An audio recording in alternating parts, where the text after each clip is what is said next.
Okay, so Chrys, Rocha, welcome. Rainforest. Okay, pronounce your name because Chrys. Rocha. This H in Portuguese, like a lot of people call me Rocha, which is totally fine. Actually, Italian would be Rocha. But CH in Portuguese sounds shot. So it's Russia. And Russia actually means stone, rock. So when people say, Chrys, you rock, and I say it's my last name, people think I'm being like no modest. But I mean, it is literally my last. Well, I should come to Brazil with you because my ancestors were Portuguese. So, but I don't know, so long. It doesn't come to Brazil with me for so many reasons, Susan. Oh, so let's do it.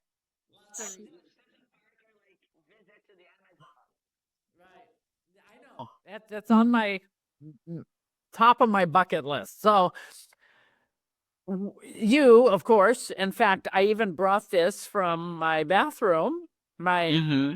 KK. Cacai.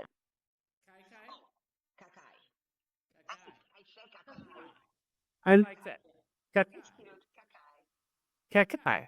Fabulous oil. In fact, because, yeah, as you can see it here. So wonderful oil that Chrys import, but you're not importing that from Brazil. That's from a slightly different area. Cacai is from Colombia. Colombia. Oh, all my products are from the rainforest, but people forget, we don't learn that the rainforest has many different regions, and there's a higher, like my dragon's blood and my Sasha Inchi come from Peru because it's a higher Amazon. Oh, Okay. okay. All right. I try to work with wild harvested when I can. And I would love, like, if like you have time doing this, I would love to talk to you about monoculture, like destroying a lot of, but that you can, if first what you're planning on, and then you go into that later if you allow me to talk just a little short thing about No, monocultures. very much. Yesterday I was on calls for the courses, and I was talking about saturated fatty acids and the palm oils and the whole business with the palm oils that the people are so upset. Don't use palm oil because it destroys habitats.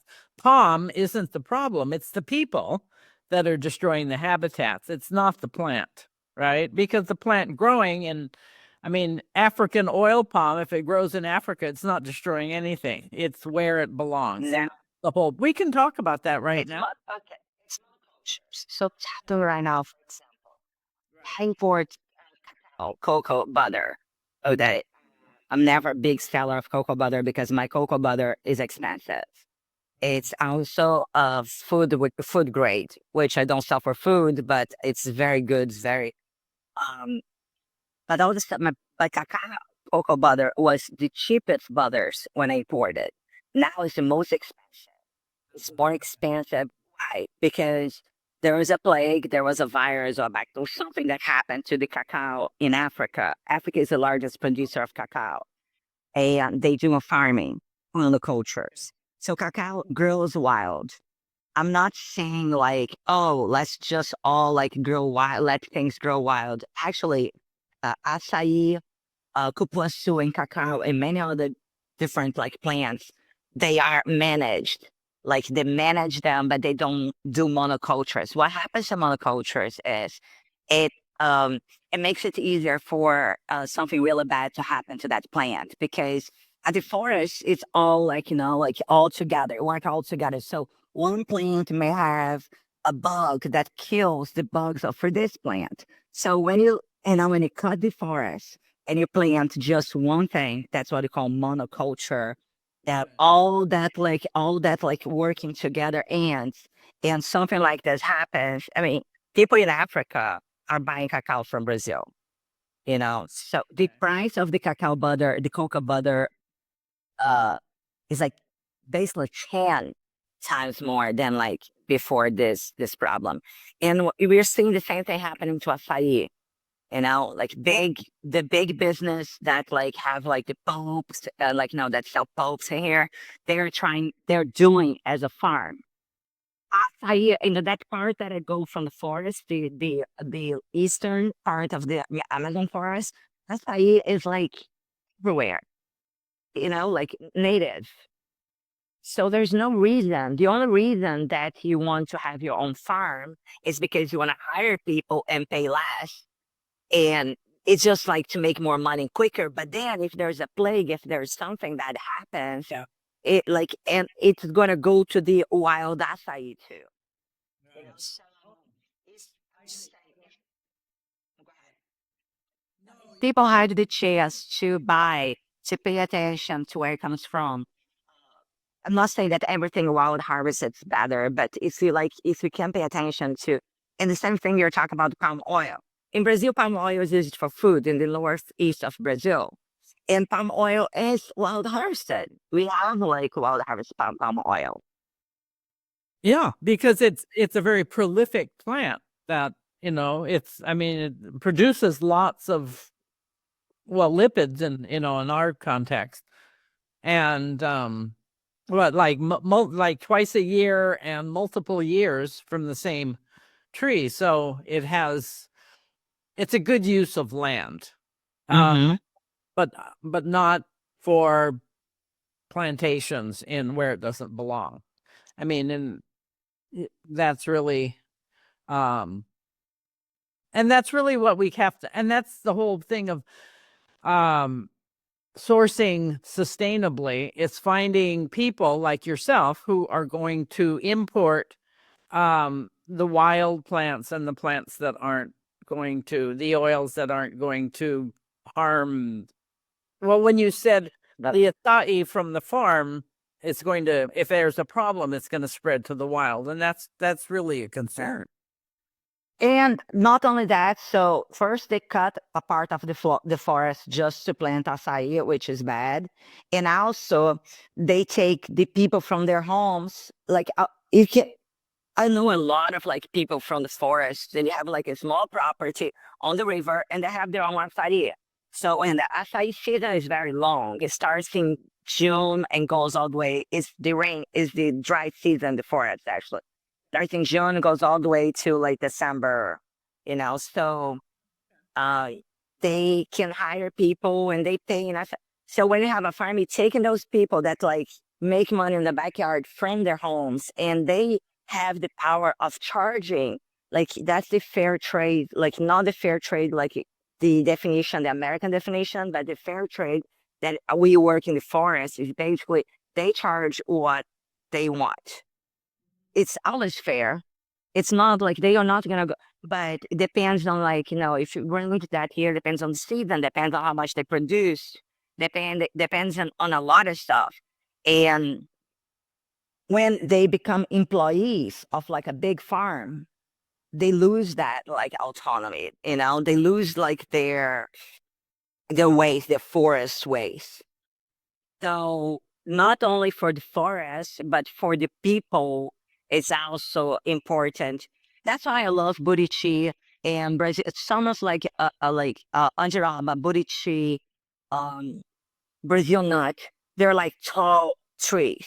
So no one is gonna match them, No one is gonna do like they take like 30 years to start producing. No one is gonna do a farm of it. If we're gonna go into the middle of the forest and collect it. Yeah, the queer. When you say Buddhisti, you mean what I call burrito. Burichi, yeah. The first time we had a conversation for the long, I was going, which one is she doing?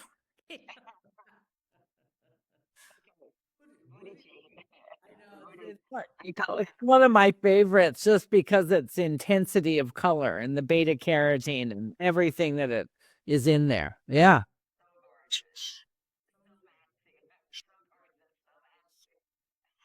Even in my dark, I kept really use that alone. I always mix with a little bit Brazil nut or some prakashi or something like lighter because, but I have black friends that they use that for on the beach and it brings like, yeah, just like, it brings that like the redness mixed with the, like the darker skin. It's cool.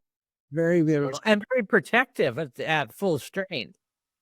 I mean, one time I think I had it's kind of it's a Buriti story. I had two containers from the same source. One was guava. This is before I knew you, and one was Buriti. And I just would put it on first thing in the morning while I was drinking my coffee. And so I grabbed the wrong one and I didn't look in the mirror. I just put it all over. Oh, let me the guava works that way, but not Buriti on this skin. Oh, eh, when I went to to take care of the all the containers and stuff, I just went like this, like the little bit that's at the end, like I went like this and I put in my face. It was acai, burichi, and then I went to the post office. And then this little girl, like, was looking, this little girl, and people were looking at me, but I was like, and this little girl pointed, like, Mommy, what's that? And the mom, like, shushed the girl. And I got to the car and look, I have, like, had burichi here, I had burichi here, I had, like, us here. It was, like, methods. But, so now I look in the mirror every time I leave the office. I know it's a good idea if you're gonna. So, I love your story about Prakashi and that you because now when anyone asks me about spots or hyperpigmentation, that's the first thing I throw out there. Partly from your story about how kind of wonderful it is. Of course, mine is solid right now, so I don't. Later, the I've been to the sun a lot. Okay, I was a surfer. I grew up in Rio de Janeiro. So, do I regret? Some people say, "Oh, Chris, you would look even younger if you had never been out in the sun." Forget it. I don't care. I love the sun. I wear protection nowadays. But when I had melasma, which you know, I mean, I never say melasma because it's supposed to be a magical one, but that when I had melasma, it was black. Oh, really? It was here. I never had here. I had here and on my forehead. And I went to a very good dermatologist in Brazil, but the only thing they do give you is like back then, maybe now it's different, but I don't think it is. All they, all they give you is ashes, like, and my skin got really thin. I started like seeing like little veins and stuff. So Prakashi is lower, Oh, but well, it would be, but it would bring back what your skin needs. So, and just was the discoloration from the sun, from being in the sun? no, it was actually from like melasma is basically like hormonal, like they call it pregnancy mask. But what happens when I went to a different doctor here? I had my doctor in Brazil, and I went to a different doctor here, and he gave me like something else for like like a birth control, and it was Susan. It was scary. It was like in 2 weeks. Like I looked at myself in the mirror and it was like here, and it for and some makes it worse, some like makes it worse. Just like it, Right. yeah. But it was embarrassing because I nowadays, like at 50, like I finally like if I have to go somewhere, I'll put some makeup. But I mean, like basically I don't wear makeup. And I don't know how to wear makeup. I need like to learn some secrets. I need to like have my younger friends teaching me how to wear foot makeup. Could not cover it, because you have to apply really.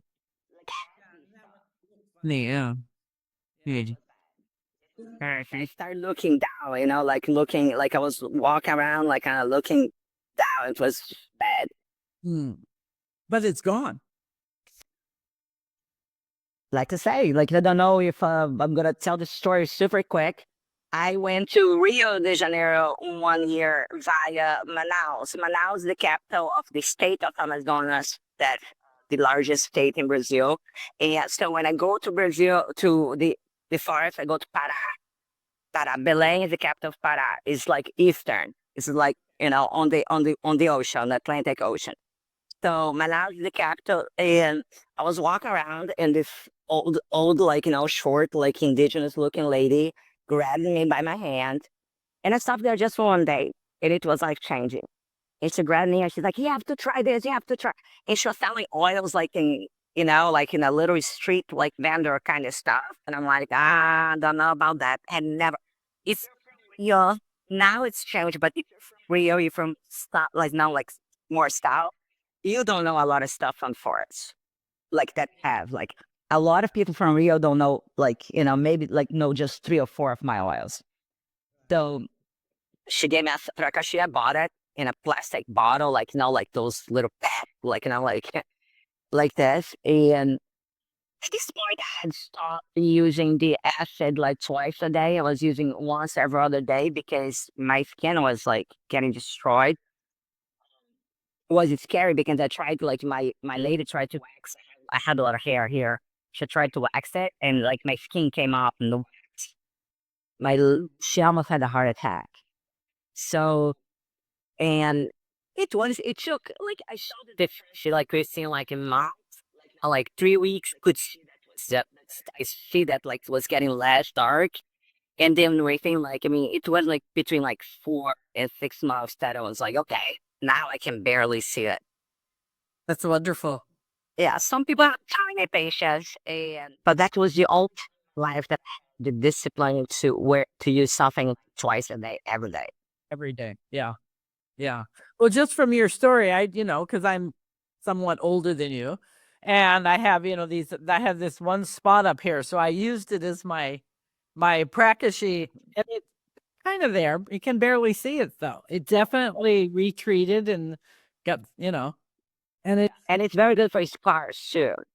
I mean, it didn't work for me. It's freaking so weird because I get like on my old on my views Prakash was first car, like to the point that people like Chrys, I went back to my surgeon and he didn't believe that what and but I guess like I had to be months.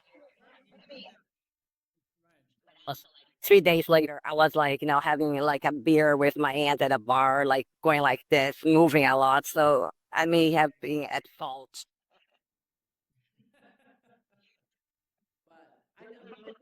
the healing power of these oils, any of them. I mean, but definitely from the Amazonia. You like Amazon because Amazon's kind of the name has been co-opted by corporation. Right. I know.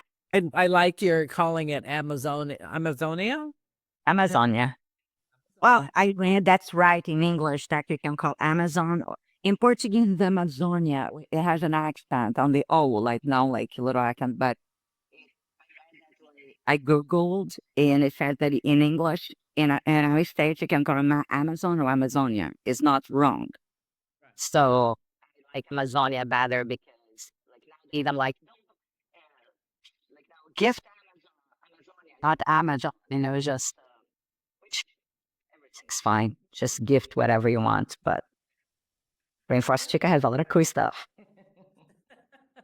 So how often do you go back to Brazil home to find more wonderful oils for us? I mean, is that couple of 2 days a year or and what does that involve? Because I met your friend at that conference in New York a couple of years ago. Yes, yes.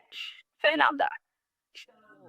The way I do it, I try to go to Brazil 2, 3, 4 times a year, but I go to Rio to visit my family, and all my family's in Rio. And maybe, oh my gosh, I'm drinking this coffee super fast. People tell me I say that's tea, but it's coffee, super strong coffee. Uh, so the way I do is like I go to Belém. Most of like my people, I'm work with like 2 business in Brazil and one in Peru, and my cacao is bought through Brazil for me. Yeah. So how do you say? I don't go to buy. I go to basically see the practice and learn. Every time I go to the forest, I learn something. It's amazing. I learned that there is a white acai it's not white. It's green, and it's a mutation. And really, they don't make oil from it because the mutation. But you can do like the acai ball, and it looks like avocado. I learned that like it. Okay, I have to tell this story. I'm gonna make a video about that. Okay. So you made something about Tucumán. Remember, like you made something about all the palm oil, like the palms. Tucumán butter comes from the seed, and Tucumán oil comes from the pulp. Tucumán is also very, very dark, like very rich. And sometimes, depending on the batch, my Tucumán is darker than my Burichi. Yeah. So listen to this because this is crazy, and I had no idea until my latest trip. So Tucumán is a fruit like this, and the seeds about this small. There is a little, and a little insect that opens like a hole in the seed, in the fruit, in the seed, and goes inside the seed and eats all that stuff that you make the butter. Oh, like the oleic, like the oil, like now the like part of the seed, eat it and grows inside the seed. It's white and it looks like it's a larvae, like it's white and like it's a people make an oil of that animal, of that little insect. And they say I bought some. And they say that's the most and it's the insect is pure oil. It's, it's it got in there when it was like a little tiny thing and grew in there, eating just that they make an oil from it. And so I go to the Amazon because there's something to like the Amazonia has many secrets that we don't know. That's there's nothing. There's no sites about it. If you Google, there might be a video or two, or maybe like so I go to the Amazonia to learn because I am from Rio de Janeiro, a big city. I go and now the Amazonia is like part of my heart is in there because people are amazing. Just the rivers, the floating rivers, the people. Amazonia is like whole thing, the animals. So, and the more I learn, then I also go like, I walk down the streets and people are selling some of the oils and some of the butters. I know, so I know the products better. But the people like like the people that like that work there that like that I buy from, they procure and they send me samples and they tell me and they send me pictures. What's your operation like? And I only work with people that really care about the forest because it's not cheap. Okay, it's not cheap. You can buy my products cheaper. I'm not saying that the other sides of people selling cheaper are worse or low quality. Yes, a lot of people mix oils, which is, we know that. I mean, come on. This oil here, Die. if you saw the price, what I pay for the liter, I don't even make money. I mean, I make money, of course, but I mean, I don't make enough money to be like, oh, I really want to sell this oil. It's just very expensive. But so when you work with like the best and the most uh like sustainable and the best practice, you have to get inside the forest. Once you get inside the forest, then the cost goes up because it has to like take rivers, like to get to you. It's not just one big factory. They are like producing everything. It's hard to find one place, like one producer that makes everything good, you know? I can imagine. So, but basically I go to the forest to learn about the products, to learn about the forest, to learn about the products, to my connection with these products became like, it's different thing after I started like, I went to the first time that I took the girls the year before, like 2023. I was there with like a local that at the time she was the manager of my account in Brazil, like now, like they buying like the and it, right when recognized some of the trees, Uh-huh. and she was in shock for the Chrys. I grew up here. She had a degree in biology, and I was like, "This is Prakashia." She was like, "No, Chrys, Prakashia doesn't grow like this close to the river." And I went around, I was like, "Off this beach," and I was like, "Chrys, no, like I remember Rainforest Chica." And then Tucumán, Murumuru, like I recognize it, and it was like, I know these things. So it was very intense. So it just made me more unbutterflied because we all have like a little bit of imposter syndrome. And I was like, oh, am I about this?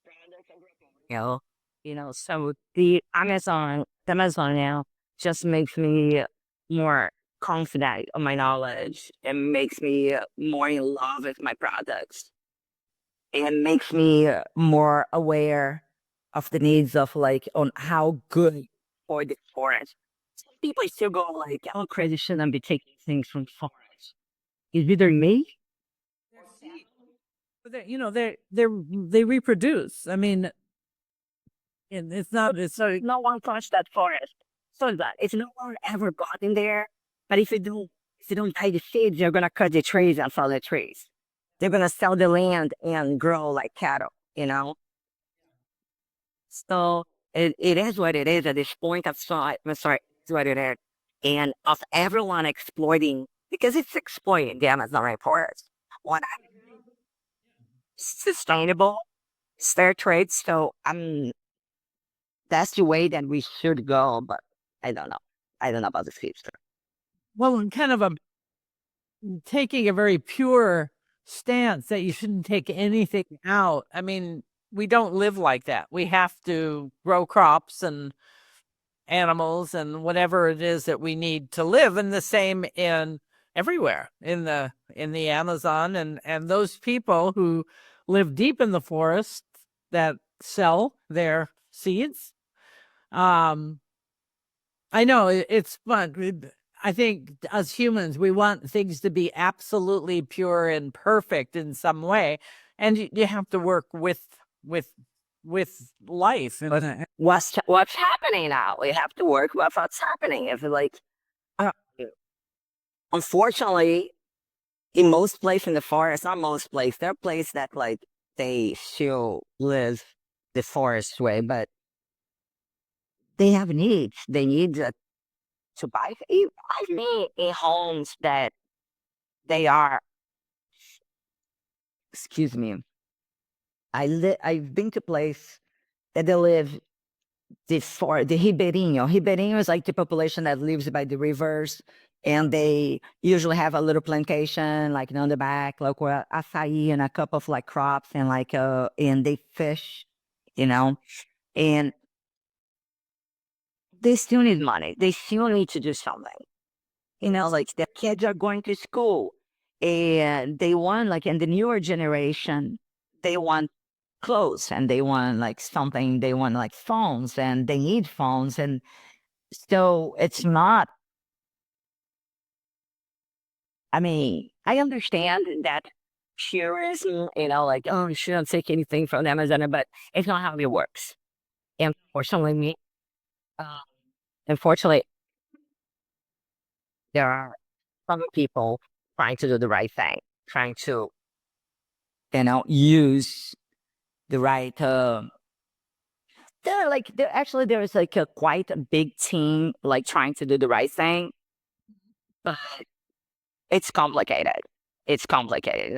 It's a very big region, Yeah, for sure. you know.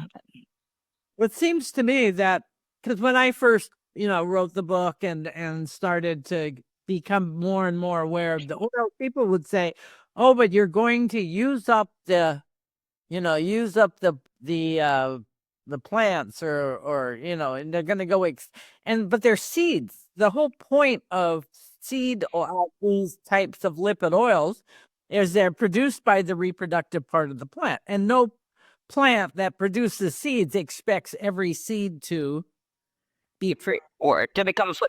And it's a sustainable part is we leave enough behind to be food, for the animals and to repopulate or like relate the forest. But them tell you the story about muru muru. Muru muru is a butter. It's like it's a white butter.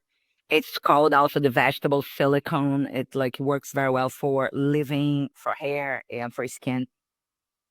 And the muru muru palm, because tucumã is an edible fruit. Like people eat tucumã. Muru muru, it's just animal food. And muru muru has thorns, like big thorns. It's a palm, a short palm, not a super light. And so the people who harvest acai, they're cutting the murumuru palm because they didn't want it wasn't their way, and it's kind of dangerous. It's messy and has like the thorns. So they're cutting, and the murumuru is gonna go extinct. And we need the murumuru for the animals because the animals love like when most of the time when you find these seeds they're like already like cleaned by animals. So the butter, the butter becoming more popular made people start protecting the murumuru or leaving them alone, like all the times around. So actually, the acid popularity was destroying murumuru, and then when the butter became like that popular, it like people start like leaving alone, like cut it. So some of like the products that we take from the forest, of course, nothing would have started if people hadn't gone crazy about like now acai pulp. Um, Yeah. it's listen, my work is beautiful. My oils, others, they're wonderful.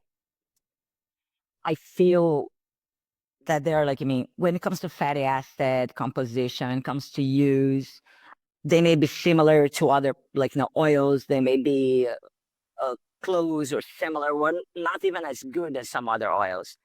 But the fact that it comes from forest, from that Yeah. trees and people, like it comes from whole. It comes from like a soul. I feel like my oils have like my rainforest oils have like sort of like a soul, and I'm very passionate. No, I think they do. And the fact that they're not super refined, they have that other, because the fatty acids might be 95, 98%, but that buriti that can produce that red on a very small percentage, I mean, that's power. That really is nutrition and healing compounds for the plant, for us, for our skin. Mm-hmm. For sure. Definitely. It's So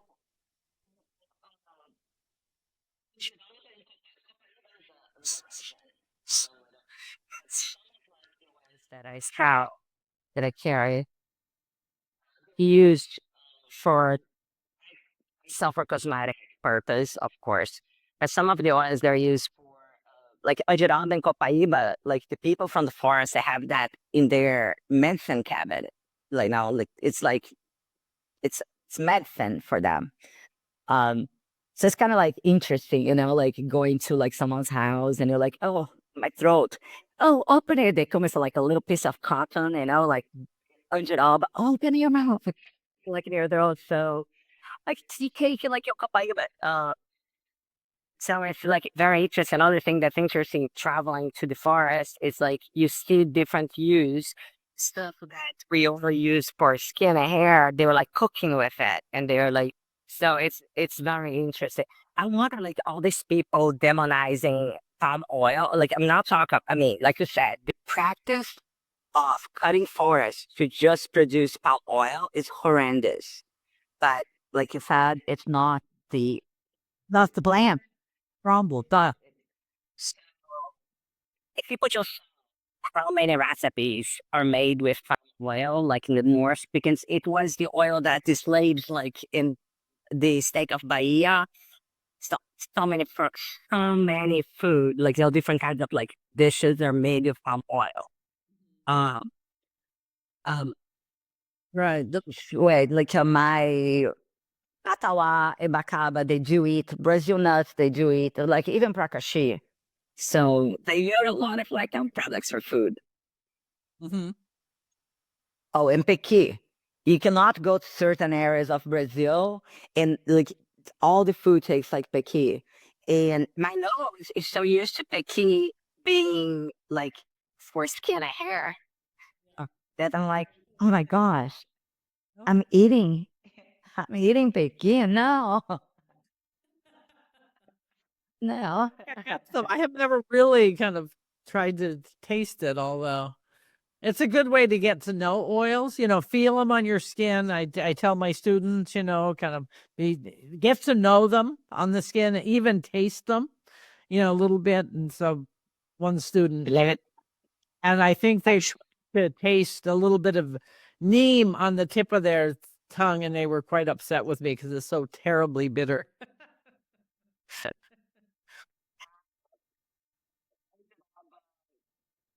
So before now I know like the smells, I know everything, but I'm I had this customer, somewhere in Eastern Europe, and she bought like an entire liter, like 32 ounce of like angiroba.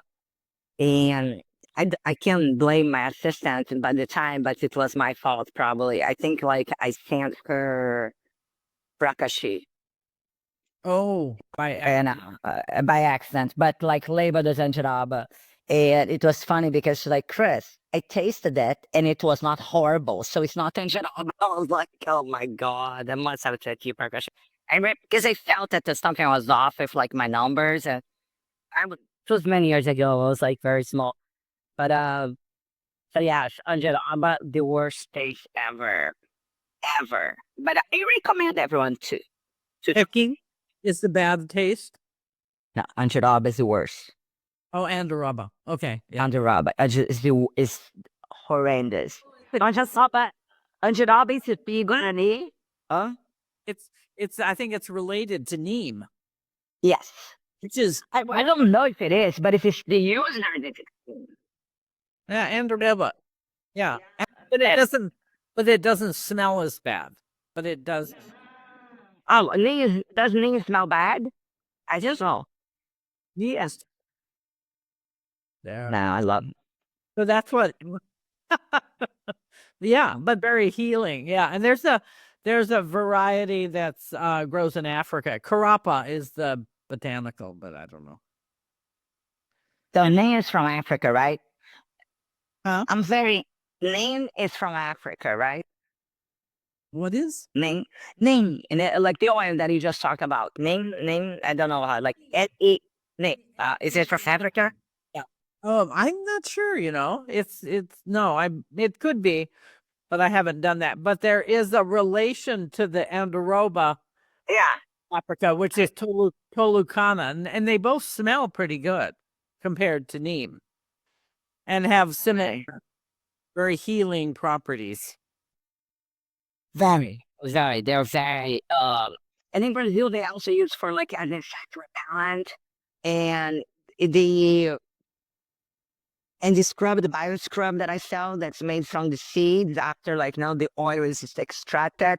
Uh, uh, I sell as a scrub, but people like they make candles with it, for insect. Like that's what they use. Good. Yeah. Good. Kind of. Yeah. Well, I really like that using everything in multiple different ways, so that well, one you know you're Look, you- look at the acai seeds. Or oil. We can make you the. yeah. I sell a lot of acai seeds. But yeah, and then supporting people in and around the forest, and yeah. They're such beautiful people, sisters, and they're so cool. I love those people. And I see myself as like, I get in there and like a barefoot, and I'm like just walking down the forest. I feel like such. I was like, come on, and then it's sort of like, what's that? Oh, very.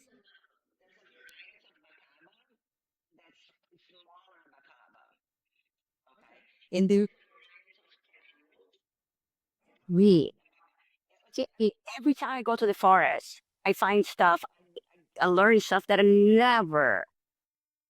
And I would love to like just have more time to do my blog more about like experience in the forest. I think it's important. Some people that just want to buy the oil, that's understandable. I'm all for that. You know, some people just like, oh, I want this oil because I feel that at least 60% of my public, like, you know, they are interested on the history, on the stories behind it. So I Yeah, think that hopefully that'd be wonderful. Yeah. But, as you I love that. this can be used Bashu. Can I say it? Sh-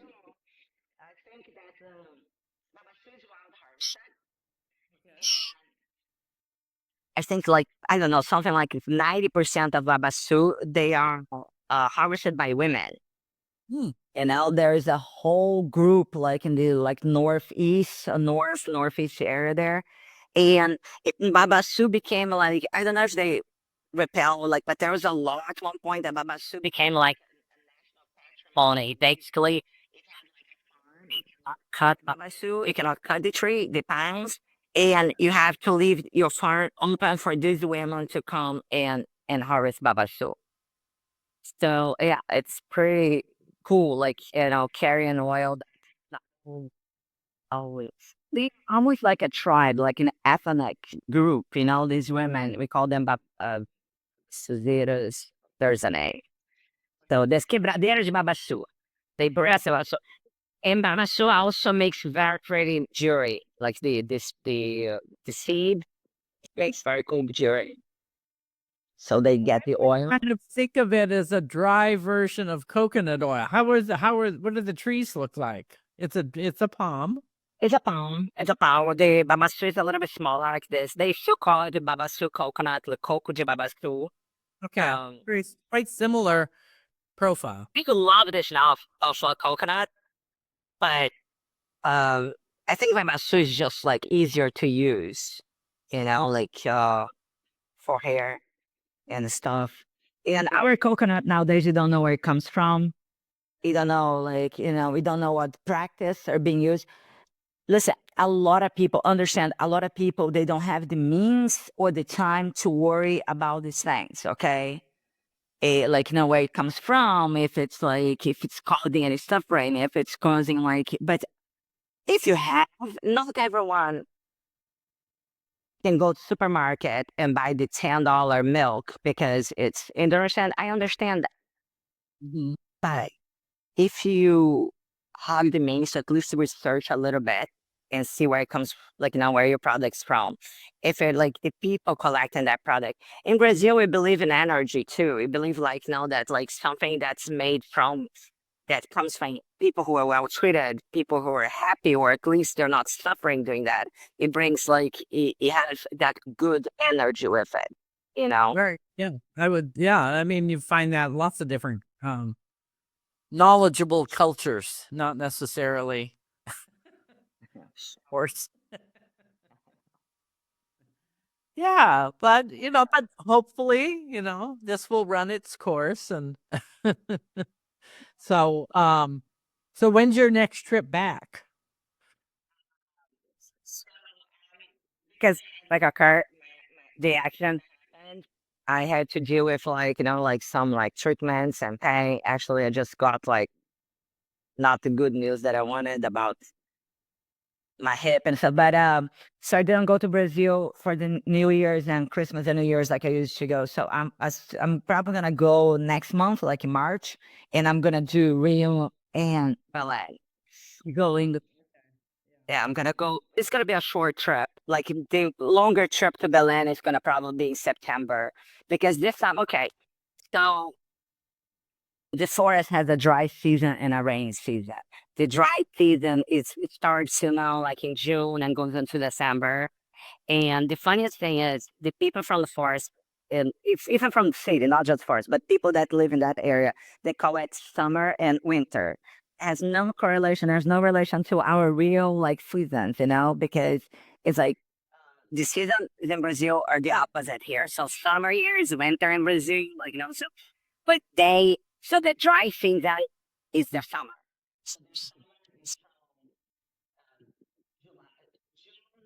You, you know,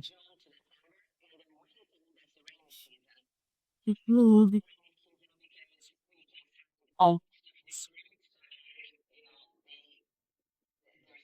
rain season. It's like one of the few times that like it's season. It's like during the dry season. To take people to them about during a rainy season is complicated because yeah, you always got. I,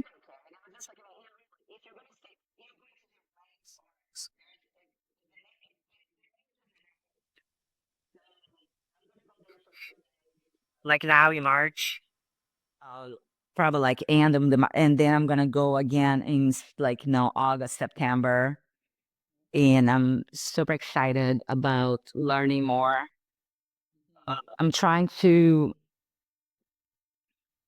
I'm trying to see. I do not like doing that. I mean, not that I'm white and I state, but I don't like to do that like white savior saying, like, oh, I'm helping these people. Oh, I'm doing, but I don't do that. Get it there. Ego stays. I just go there empty, like I'm a vessel, like, Yes, lots to learn from them that we've been we couldn't touch in with our city. I mean, you're a city girl. I was a city girl in Hawaii, but still, Honolulu.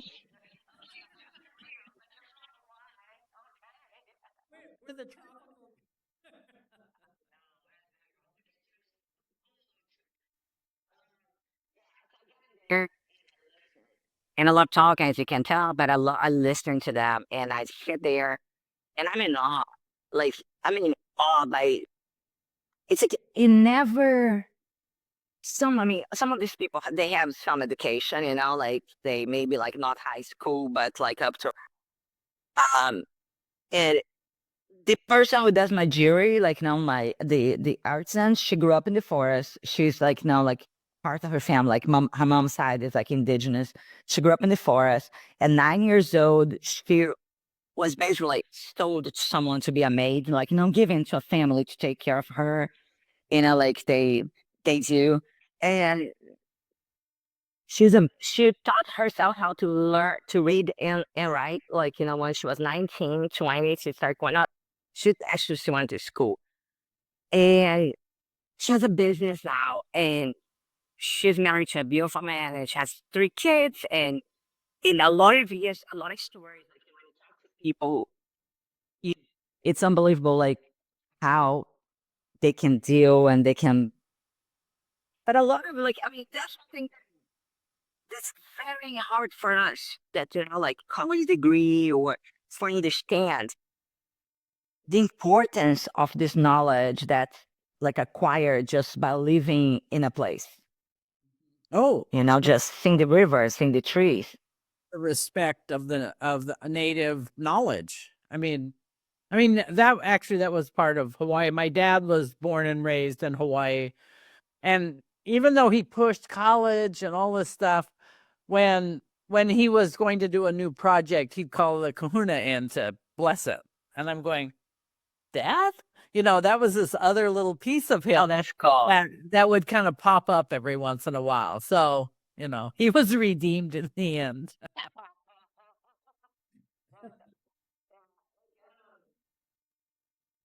There are many like different initiatives in Brazil trying to bring forth like like this knowledge, the indigenous knowledge and the Ribeirinho, like this population, the river population knowledge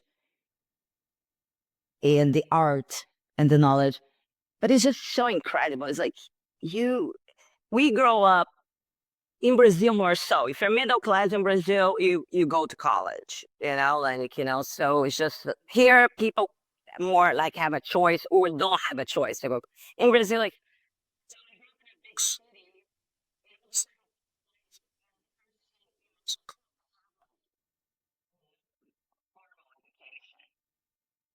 And the person sits with you and you're like, I knew nothing. It's just, it changed the paradigm, that what's valuable at the end of the day. Yeah.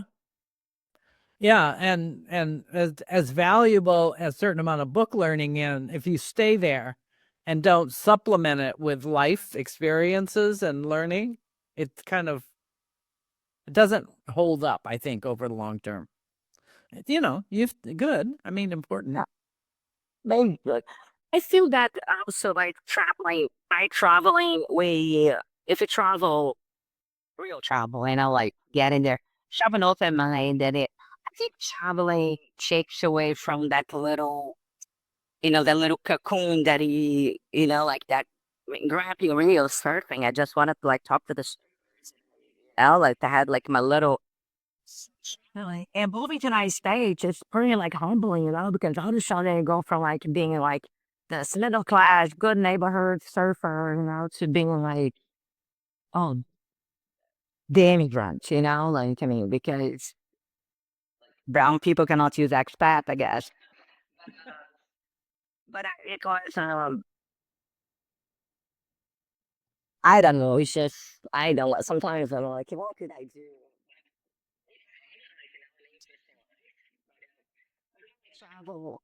I think traveling just makes you more aware of people, different people, like what they're all about and like how different people, um, and I feel that you become like a healthier person too, in a way. Like when I see how they eat, when I see how they eat. Okay, so explain this here because I really someone that watching this is gonna be able to like send me like a message and explain to me, so how do these people, the foreign people eat Jesus, before uh, all the doctors telling you what to eat?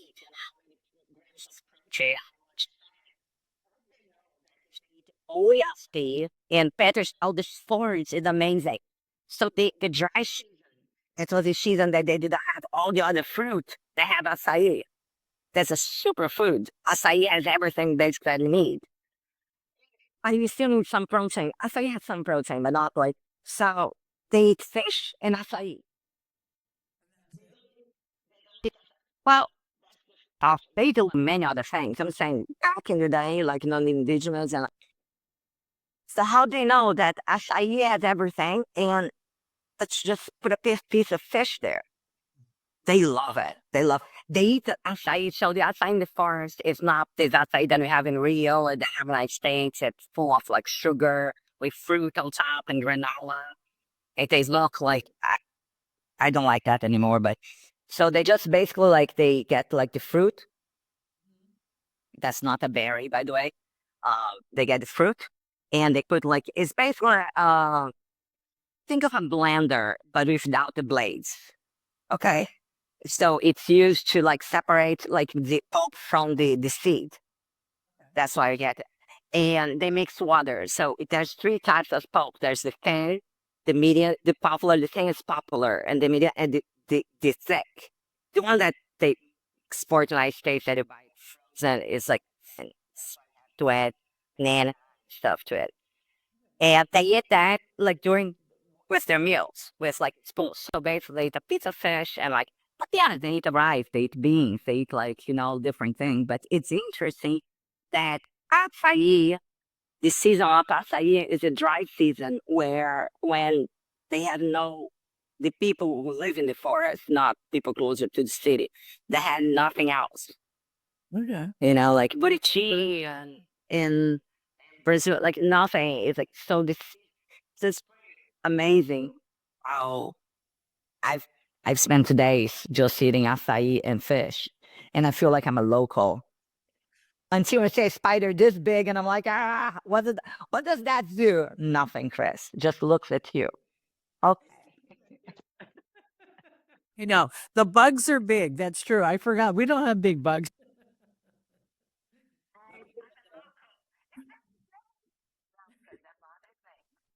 Yes.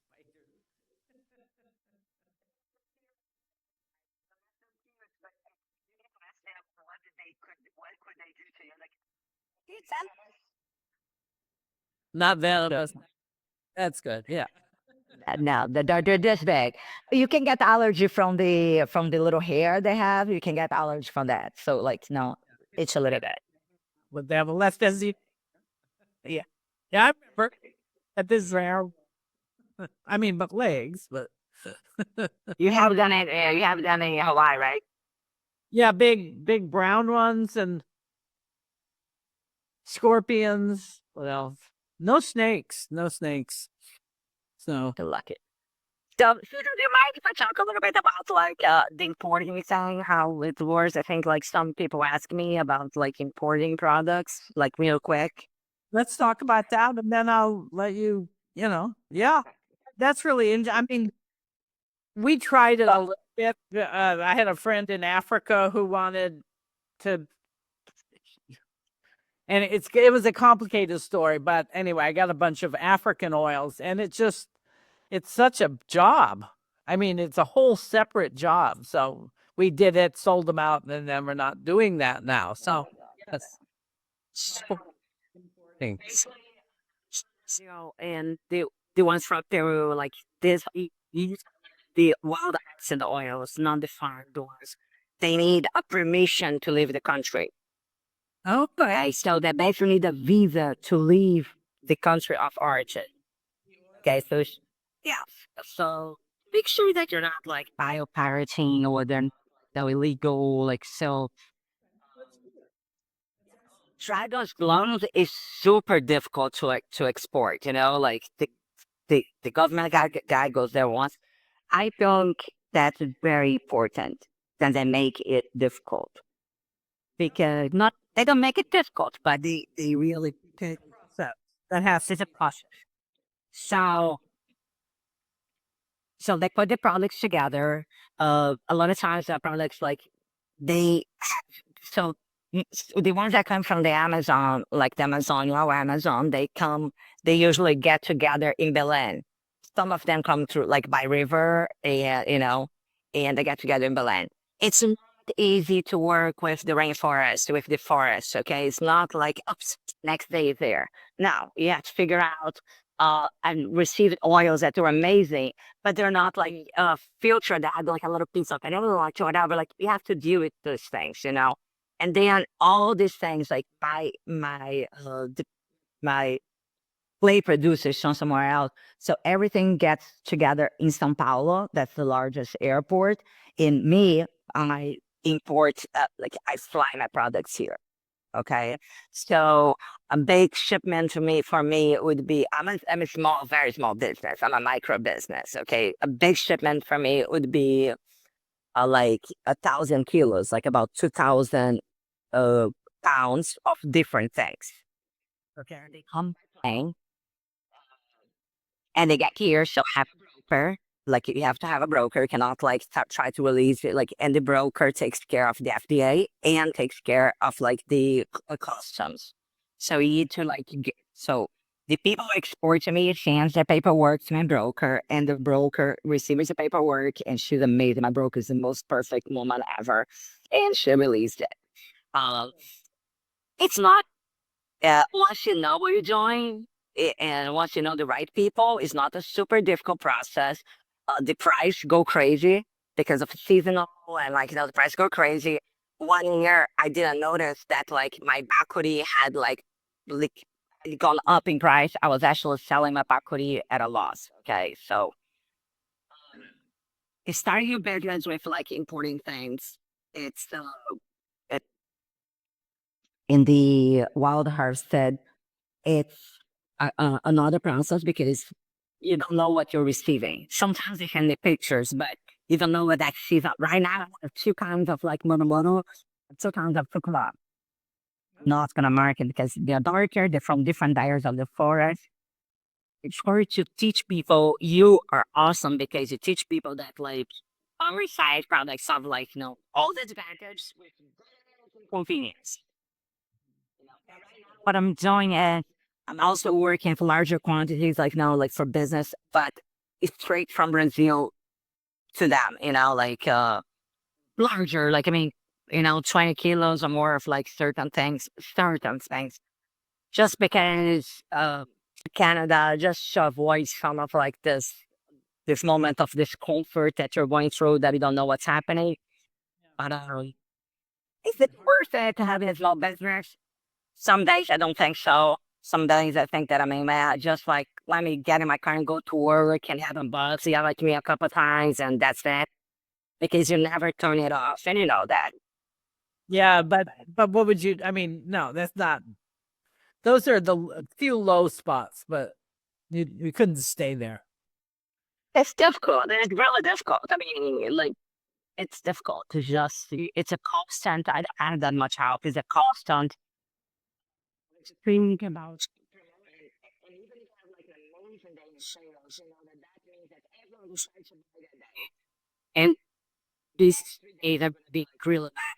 You know, I'm gonna get better, but hopefully, yeah. Some days it's just complicated. So then, some days it's like, Love it. No, the "Oops."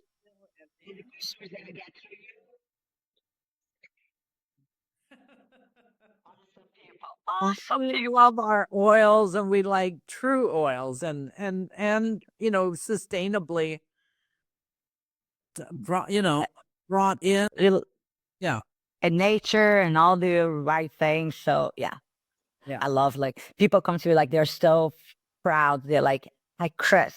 It was Susan that introduced me to you." I was like, "Yes, I've met Susan." Oh, I've met Susan. So I was like, "Oh, you met Susan? You hide somewhere in a cave and you have to password." And I was like, "Yeah, New York. Can I had this together?" That was fun. It'd be nice to do that again, I guess. Yeah. Oh, this year's gonna be my birthday's gonna be the third and fourth. Third and fourth this year coming. Was it May? No, June. Last year, the year that we went was May. This year is gonna be June. Actually, that might work. My sister lives back there, so Yeah.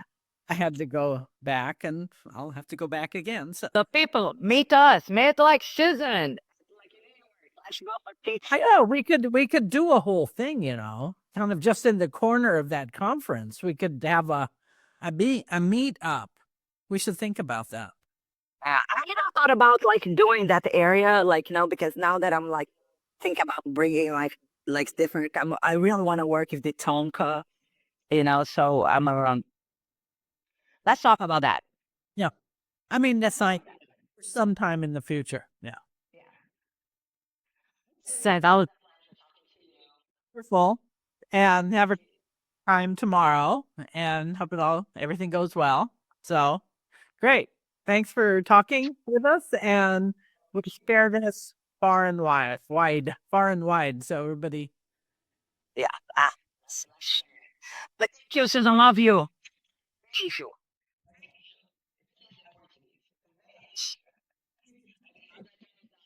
You need like some younger people in my life. How do I turn this off? You do it. Bye, Susan. Thank you. Bye bye.